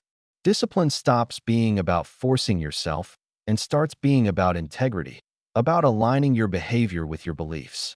Trick 35. The protagonist framing. Narrative psychology shows humans naturally structure experience as story. We're storytelling creatures. We don't experience life as disconnected moments. We experience it as narrative with plot, character development, conflict, and resolution. And here's the leverage point. Consciously view your life as a story where you're the hero facing challenges. Protagonist framing activates agency and meaning-making. The mechanism is powerful. Heroes face obstacles and overcome them. That's what makes them heroes. This frame transforms discipline from suffering into plot development. When you're struggling, literally narrate. This is the part of the story where the hero is tested. The frame shifts your relationship to struggle entirely. Suffering without story is meaningless pain that you naturally want to escape. Suffering within story is character development that moves the plot forward. Every great story has a second act where everything falls apart. Every hero faces the moment where success seems impossible, where they want to quit, where the challenge seems insurmountable. Luke in the swamp on Dagobah. Rocky getting beaten down in the ring. Frodo exhausted on the slopes of Mount Doom. That's not evidence they're failing. It's evidence they're in Act 2. The low point before the transformation. The protagonist frame doesn't eliminate difficulty. It gives difficulty meaning. And humans can endure almost anything if it means something. Think about how differently you relate to struggle when you see yourself as the protagonist. Waking up early stops being pointless suffering and becomes the training montage. Resisting temptation stops being deprivation and becomes the test of character. Pushing through when you want to quit stops being torture and becomes the defining moment where the hero proves who they are. Same actions, completely different psychological experience. Trick 36. The symbolic self-representation. Material culture research reveals something subtle but profound. Objects serve as external anchors for identity. They're cognitive extensions of self. Your environment isn't separate from your psychology. It's part of your psychology. The objects around you continuously shape your thoughts, your feelings, your sense of who you are. Choose a physical object that represents your disciplined identity and keep it visible. Each time you see the object, it primes identity-relevant concepts and behaviors without conscious effort. This is automatic. You don't have to try. The visual cue triggers associations in your mind below the level of conscious awareness. The application: choose something meaningful. Not random, meaningful. A stone from a mountain you climb that represents your capability. A photo of someone who embodies the discipline you're building. A quote card that captures your commitment written in your own handwriting. An object from a meaningful moment when you demonstrated the quality you're developing. It represents who you're becoming. Place it where you'll see it during weak moments. Next to your morning alarm, so it's the first thing you see. On your workspace, so it's present during decision points. In your wallet, so it's with you throughout the day. Your environment continuously broadcasts who you are. Most people's environments broadcast scattered, contradictory identities. Fitness equipment buried in the closet broadcasting: I used to care about health. Junk food on the counter broadcasting: I prioritize convenience. A cluttered desk broadcasting: I'm disorganized. A deliberate symbolic representation focuses that broadcast. It's a physical anchor point for psychological transformation. It's a daily reminder of who you're becoming, present in your environment even when motivation isn't present in your mind. Trick 37. The competency stacking narrative. Self-efficacy research, particularly Albert Bandura's work, demonstrates that confidence in one domain generalizes to others. Success breeds success. This isn't just motivational fluff, it's documented psychology. Mastery experiences are the strongest source of self-efficacy beliefs. When you prove to yourself that you can do difficult things in one area, you build a generalized sense of capability that transfers to other areas. So here's the strategy. Explicitly track unrelated skills and competencies to build a self-concept of capability. Keep a capability journal. Every time you demonstrate competence in anything: fixing something broken, solving a complex problem, learning a new skill, helping someone through difficulty, handling a challenging conversation, note it, date it. Describe what you did and what it required of you. You're not celebrating outcomes. You're building evidence that you're the type of person who does difficult things. The generalization is key. Discipline in one area proves you're capable of discipline everywhere. When you're facing a new challenge and doubt creeps in, you can look back through your capability journal and see concrete evidence. You've done difficult things before. You've learned things that seemed impossible at first. You've solved problems that seemed unsolvable. You've demonstrated competence repeatedly across different domains. Most people don't track their competencies. They track their failures obsessively. Every mistake gets replayed in their mind repeatedly, and let their successes disappear into the past like they never happened. Reverse this. Build a documented case file proving to yourself that you're capable. You're constructing identity through accumulated evidence. Every entry is a vote for, I'm someone who handles difficult things. Trick 38. The shadow self-integration. Carl Jung's work on shadow integration reveals something counterintuitive about psychological change. Denied aspects of self consume energy through suppression. The parts of you that are undisciplined, lazy, comfort-seeking, resistant to challenge. Fighting them directly is exhausting and ultimately ineffective. Acceptance paradoxically increases control. Self-compassion research confirms this. Self-criticism undermines motivation, while self-acceptance enables change. When you beat yourself up for being lazy, you activate shame and defensiveness. Shame doesn't motivate change, it motivates hiding. Defensiveness doesn't motivate growth, it motivates protection of the current self. Here's the application. Write a letter to your undisciplined self. Actually write it. Dear, undisciplined part of me, thank it for trying to protect you. Because that's what it's doing, protecting you from risk, from disappointment, from exhaustion, from the pain of trying hard and possibly failing. Your resistance to discipline isn't character weakness, it's a protection mechanism. It kept you safe from expectations you might not meet. Explain you're taking over now, but you understand why it existed. You honor its intention even as you move beyond its method. The paradox is profound. Accepting your current self is the path to changing it. The energy you spend fighting yourself, judging yourself, suppressing parts of yourself, That energy becomes available for actual change when you stop fighting and start integrating. You can't hate yourself into discipline. You can only accept yourself into growth. Trick 39. The Identity Exit Interview. Identity transitions involve loss. William Bridges' transition theory shows that change fails when the emotional letting go process is skipped. You're not just becoming someone new, you're leaving someone behind. And that person, even if undisciplined, gave you something. This is what most self-help material completely misses. The old self served purposes. Maybe maladaptive purposes, maybe purposes you've outgrown, but purposes nonetheless. The application: write about what you'll lose as you build discipline. Sleeping in, that gave you rest, escape from responsibility, a buffer against the demands of the day. Instant gratification, that gave you reliable pleasure, quick dopamine hits, emotional comfort when stressed. Procrastination, that protected you from the anxiety of trying and the disappointment of possibly failing. The comfort of low expectations, that kept you safe from judgment, from pressure, from the vulnerability of admitting you want something and working toward it. Honor what those gave you. Really honor it.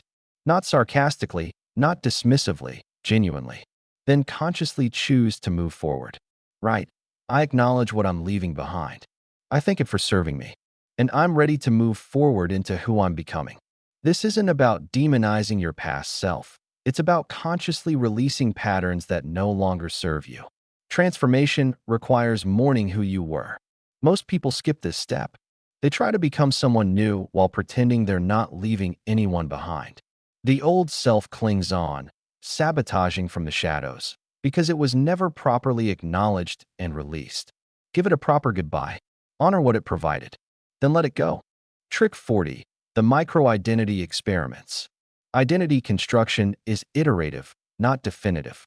Rigid commitment to a single identity often fails because you're forcing something that doesn't fit your authentic self.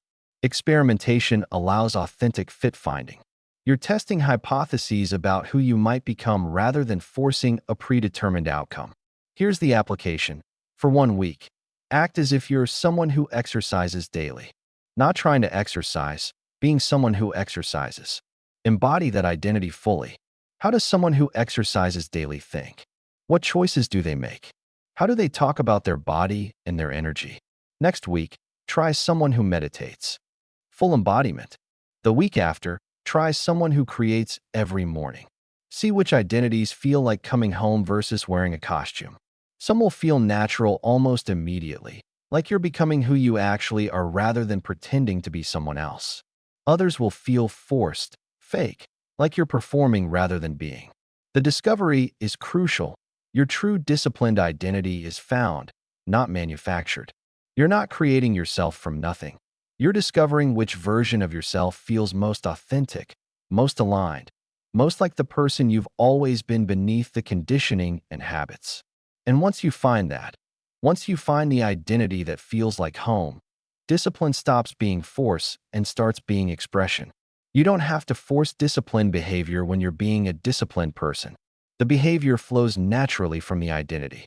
The architecture of identity is the deepest level of discipline work. Everything else, habits, motivation, willpower, these are surface structures. Identity is the foundation.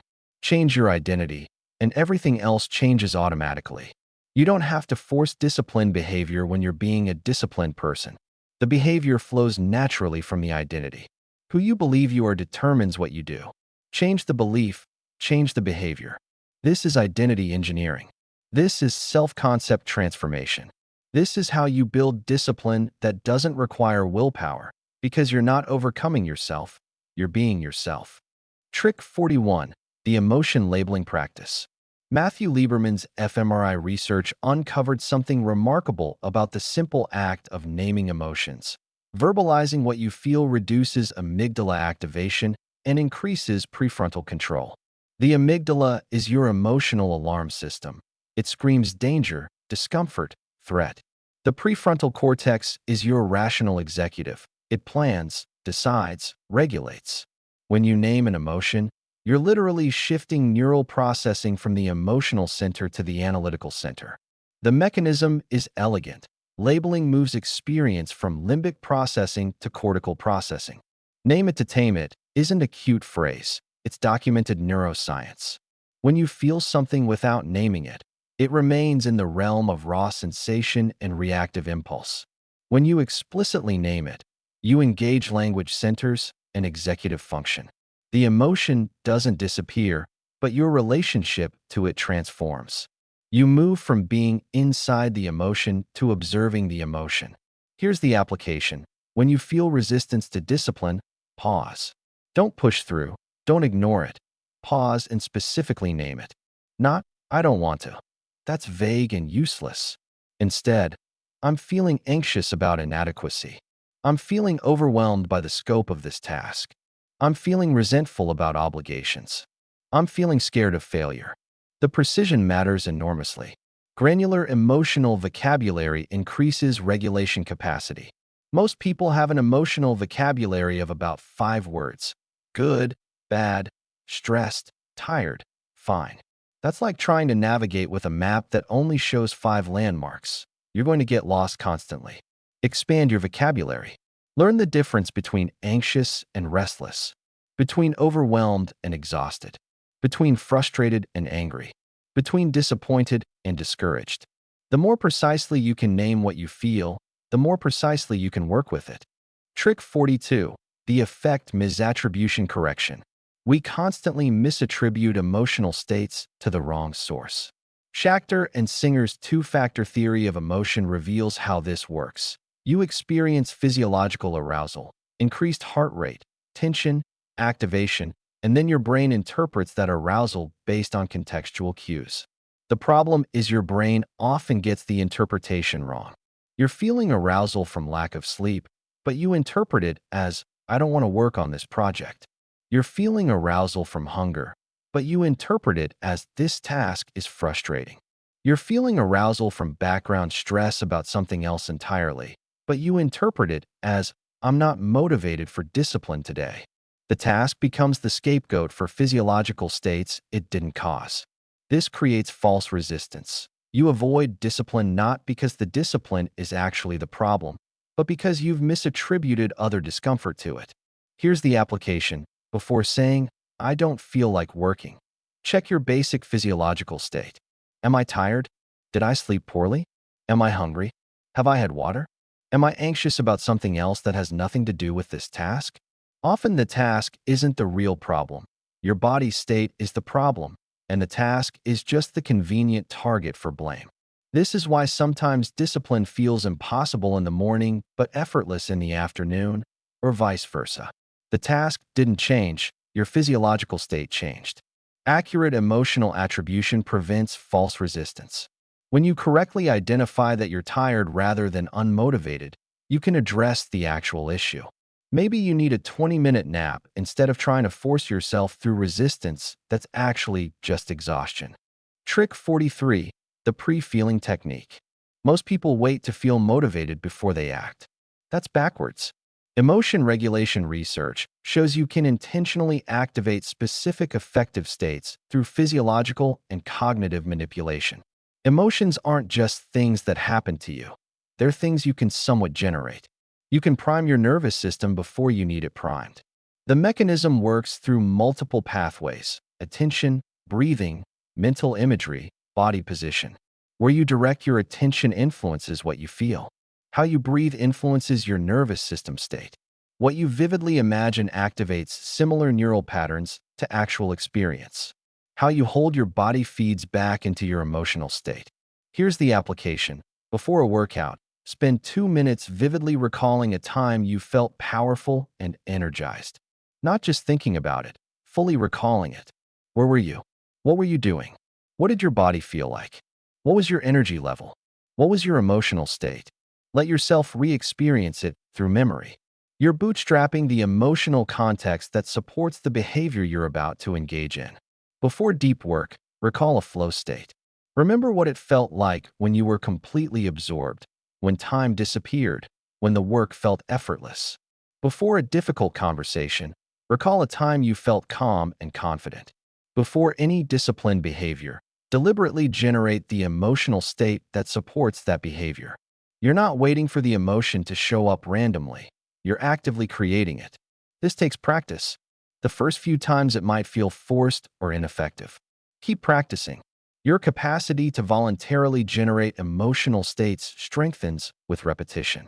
Eventually, you can shift your state in seconds, giving yourself the emotional foundation for discipline on demand. Trick 44. The Radical Acceptance Protocol.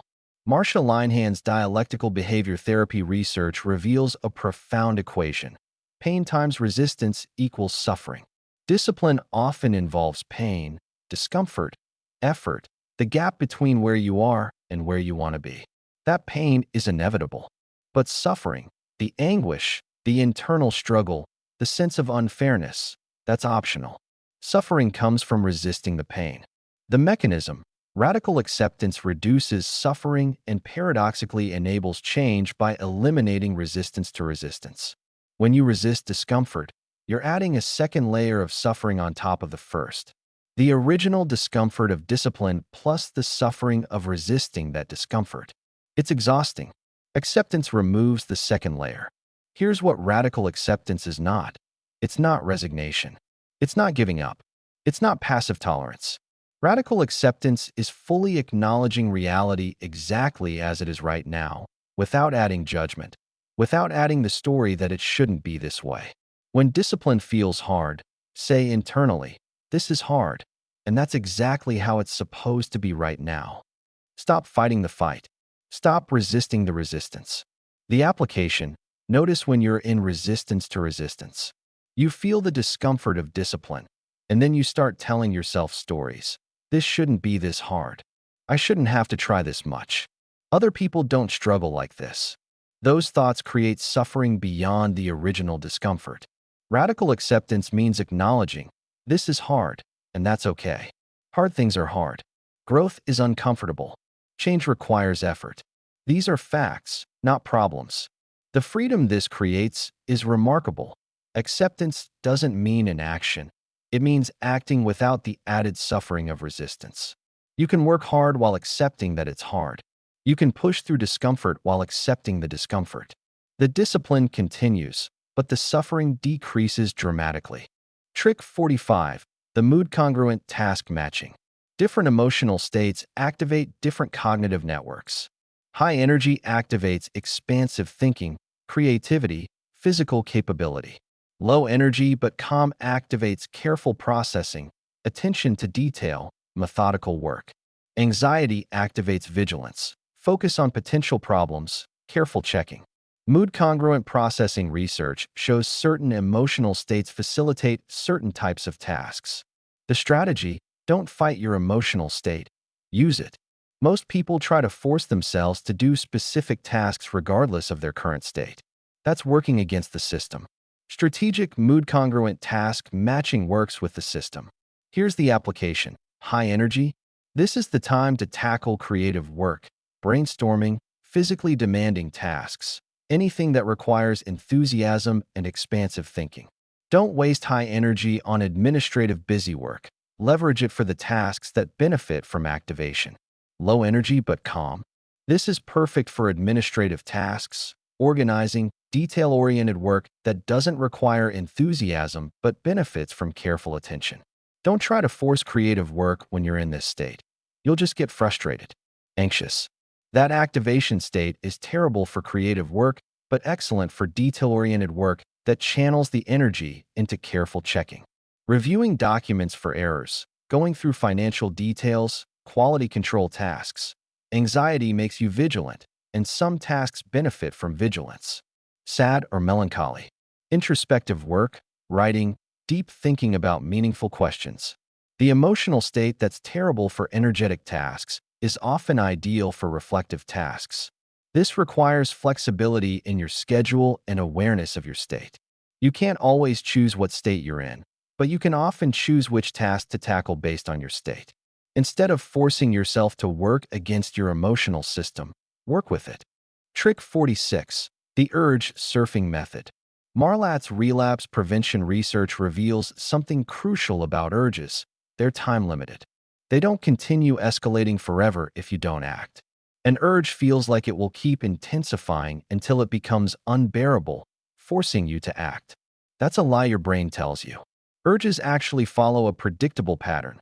They rise, they peak, and they fall. Like a wave. The mechanism. Urges activate motivational circuits that have natural decay functions. The neural activation builds, reaches a maximum, and then dissipates if you don't reinforce it through action. Observing without acting allows the neural activation to dissipate naturally. You don't have to fight the urge, resist the urge, suppress the urge. You just have to not act on it while you wait for it to pass. Here's the application. When you want to quit, when you want to check your phone during deep work, when you want to skip your discipline practice, set a timer for 5 minutes and just notice the urge. Don't judge it, don't fight it, don't act on it. Just watch it. Where do you feel it in your body? What does it feel like?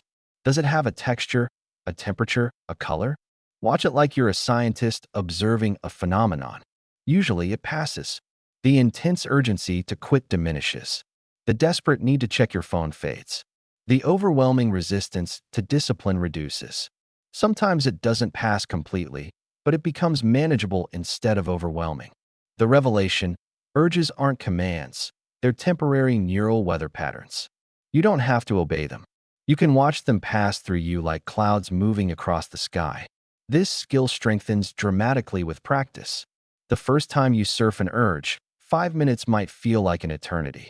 After doing it 20 times, you can surf urges easily, knowing from experience that they will pass. You develop trust in the process and in your capacity to tolerate discomfort without acting. Trick 47. The strategic emotional exposure. Exposure therapy research shows that graduated exposure to feared stimuli reduces anxiety through extinction learning. The mechanism: repeated exposure without catastrophe weakens the association between stimulus and threat response. Your brain learns, this thing I was afraid of doesn't actually result in disaster. Most discipline failures aren't about capability, they're about fear. Fear of judgment about your work. Fear of failure. Fear of inadequacy being exposed. Fear of the discomfort itself. These fears stop you from even trying. Strategic emotional exposure systematically desensitizes you to these fears. Here's the application. If you fear judgment about your work, share something small with someone safe. Not your magnum opus that you've been working on for years. Something small, low stakes. Experience the discomfort of being seen. Notice that you survive it. Then gradually increase exposure. Share something slightly more personal, slightly higher stakes. Each time, you're learning. This discomfort doesn't destroy me.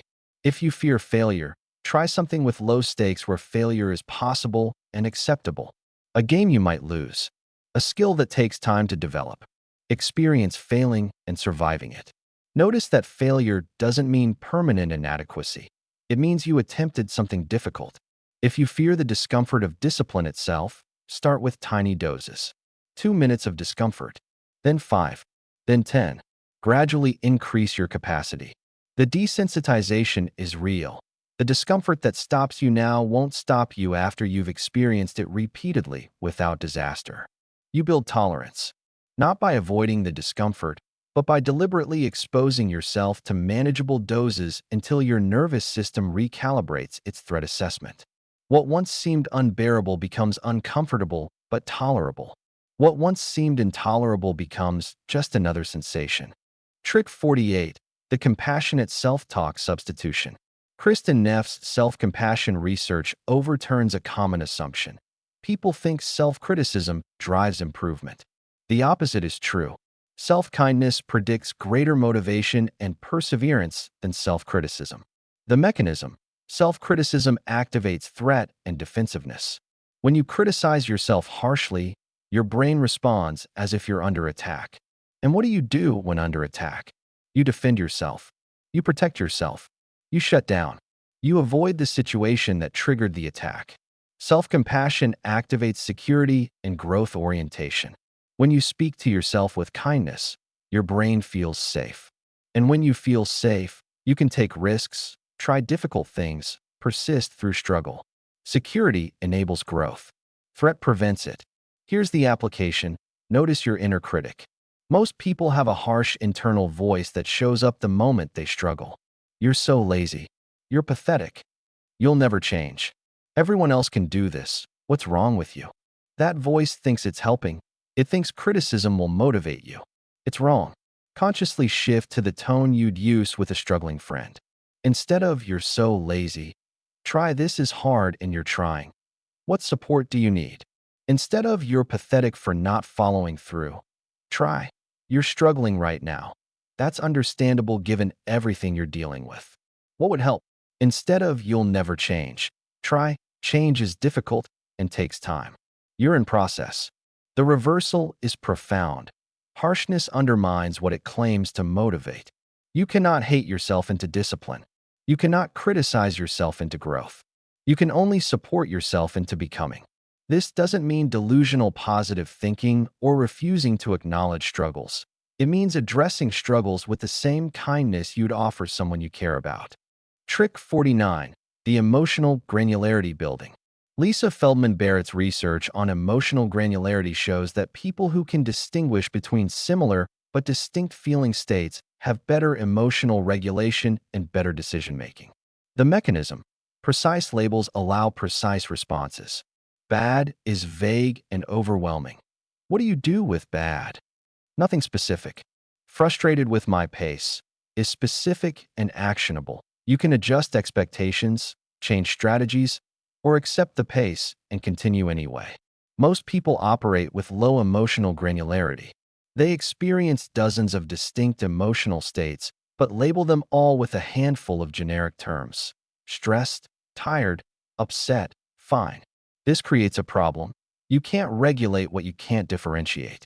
If everything is just stressed, you can't identify what specific type of stress you're experiencing or what specifically would address it. Here's the application: study emotion wheels. These are visual tools that organize emotions from basic categories into increasingly specific subcategories. Under angry, you find annoyed, frustrated, bitter, hostile, furious, resentful. These are not synonyms. They're distinct experiences requiring distinct responses.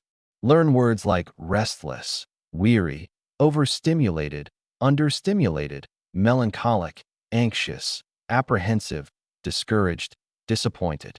Practice distinguishing your inner states with precision. When you notice an unpleasant feeling, don't stop at bad.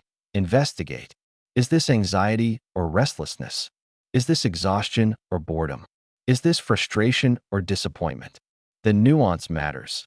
The more precisely you can name what you feel, the more precisely you can address it. Anxiety might need grounding techniques. Restlessness might need movement. Exhaustion might need rest. Boredom might need novelty. Different states, different solutions. Trick 50. The somatic release practice. Polyvagal theory and somatic psychology reveals something most people miss. Emotions are embodied. They're not just mental experiences, they're physiological states. Emotional arousal is physical arousal. Tension, activation, energy, these exist in your body, not just your mind. And here's the key: the body can discharge emotional activation directly through movement, bypassing cognitive loops entirely. The mechanism: emotional energy that's trapped in the body creates resistance. You might think you're feeling mental resistance to discipline, but often you're feeling physical activation that hasn't been discharged. Trapped stress, accumulated tension, unreleased energy. Your body is in a state that makes discipline difficult, and no amount of mental effort resolves a physical state problem. Here's the application: before forcing yourself through resistance, try physical release first. Shake your body vigorously for 1 minute. Just shake, releasing tension from your limbs, your torso, your head. Do jumping jacks until you're slightly breathless. Take a cold shower that activates your nervous system and then calms it. Go for a brief, intense run. Do 10 burpees. Sometimes what looked like lack of discipline was actually trapped activation preventing access to discipline. The resistance dissolves after physical release because the resistance was never mental, it was somatic. Your body state determines your mind's capacity. You cannot think your way out of a physiological state problem. You have to move it through.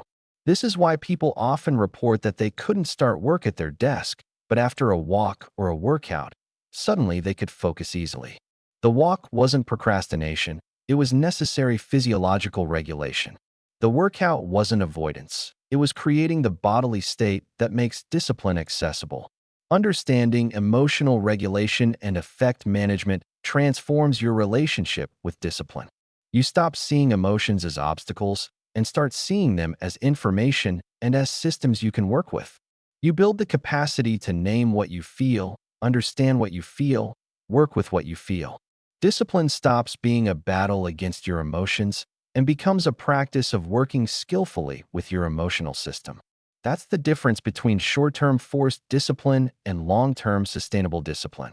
Conclusion. So there you have it. 50 psychology tricks that separate people who build unbreakable discipline from people who remain trapped in cycles of good intentions and broken promises. But here's the thing. Knowing these techniques changes nothing. Zero. You could forget everything you just watched in the next 24 hours and go right back to hitting snooze, procrastinating, and disappointing yourself. Information without implementation is just entertainment. Here's what I want you to do right now. Don't pick all 50. That's overwhelming and you'll do nothing. Pick 3. Just 3 tricks that resonated most with you. Maybe it was the pre-commitment protocol, making binding decisions when your rational brain is strongest to protect yourself from your emotional brain when it's weakest. Maybe it was environmental scripting, eliminating the need for willpower entirely by making disciplined choices the only obvious choices. Maybe it was identity-based habit formation, becoming someone who is disciplined rather than someone who tries to be disciplined. Whatever 3 spoke to you, write them down. Actually, write them down. And for the next 7 days, practice them deliberately in every moment that matters. Because here's what nobody tells you about discipline. It's not about superhuman willpower. It's about understanding how your brain works and using that knowledge strategically. 7 days from now, those 3 techniques will start feeling automatic. You'll wake up differently. You'll approach difficult tasks differently.